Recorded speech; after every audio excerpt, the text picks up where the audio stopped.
আল্লাহ পাকের দরবারে শুকরিয়া আদায় করছি। আলহামদুলিল্লাহ। রাসূল পাক সাল্লাল্লাহু আলাইহি ওয়াসাল্লামের উপর লাখ কোটি দরুদ ও সালাম সকলে মুকতাসা করে নিন সাল্লাল্লাহু আলাইহি ওয়াসাল্লাম। আমার ভাইরা,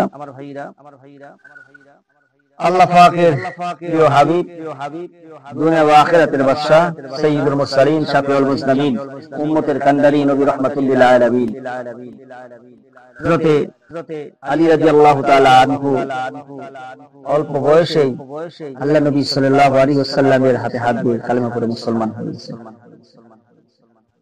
আল্লাহ নবী সাল্লাল্লাহু আলাইহি ওয়াসাল্লাম হযরত আলীর কাছে ফাতেমাকে তুলে দিলেন।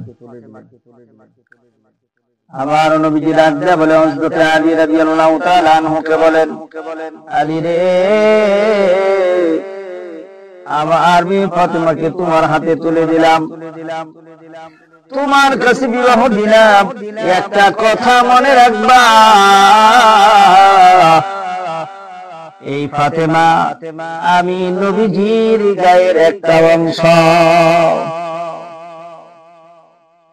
এই কথাটা বলে দিলেন হযরত আলী রাদিয়াল্লাহু তাআলা আনহু ফাতেমাকে নিয়ে চলে গেলেন। ফাতেমাকে বাড়িতে রেখে হযরত আলী রাদিয়াল্লাহু তাআলা আনহু কাজের জন্য বের হয়ে গেলেন। এক ইহুদির বাড়িতে কাজ করলেন। সারাদিন কাজ করার পর আসতে দেরি হয়ে গেছে, সন্ধ্যা হয়ে গেছে। বাজার থেকে আসার সময় জব অথবা আটা কিনে নিয়ে আসে। এইদিকে হযরতে ফাতেমা রাদিয়াল্লাহু তাআলা আনহা সারাদিন ঘুমায় নাই, শয় নাই, আরাম করে নাই, রাতের বেলায় শয় নাই। রাস্তার দিকে তাকায় আছে, আমার স্বামী কখন আসবে বাড়িতে। হযরতে আলী রাদিয়াল্লাহু তাআলা আনহু এসে হাজির হয়ে গেলেন। এসে দেখলেন ফাতেমা রাদিয়াল্লাহু তাআলা আনহা দরজার নিকট দাঁড়িয়ে পথের দিকে তাকায় আছে। আলী ডাক দিয়ে বললেন, ফাতেমা রে, বাড়িতে তো কোনো কাজ নাই, তুমি কোনো আরাম করলা না? ফাতেমা রাদিয়াল্লাহু তাআলা আনহা ডাক দিয়ে বলেন, স্বামী গো, স্বামী বাহিরে কাজ করবে আর স্ত্রী বাড়িতে এসে আরাম করবে, তা হতে পারে না।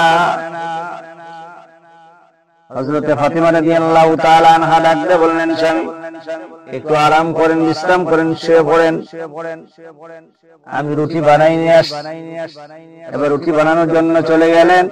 এই ফাঁকে হযরতে আলী রাদিয়াল্লাহু তাআলা আনহু ঘুমিয়ে পড়লেন। হযরতে ফাতেমা রাদিয়াল্লাহু তাআলা আনহা রুটি বানায় নিয়ে আসলেন। আয়েশা দেখে আলী ঘুমিয়ে গেছে। এবার মাথায় হাত বোলায়া দেয় অথবা পায়ের মধ্যে আস্তে আস্তে পা টিপে দেয়। হযরত আলী রাদিয়াল্লাহু তাআলা আনহু যখন চেতন পাইলেন, তাকায় দেখে ফাতেমা রাদিয়াল্লাহু তাআলা আনহা আস্তে আস্তে পায়ের কাছে পা টিপতেছেন। তিনি উঠে বসে গেলেন। ডাক দিয়ে বলে, ফাতেমা রে, কি জন্য তুমি আমার পায়ে ধরলা? আমার নবীজি বলছেন, আলী রে, আমার মেয়ে ফাতেমাকে তোমার হাতে তুলে দিলাম। একটা কথা মনে রাখবা, এই ফাতেমা আমি নবীজির গায়ের একটা অংশ।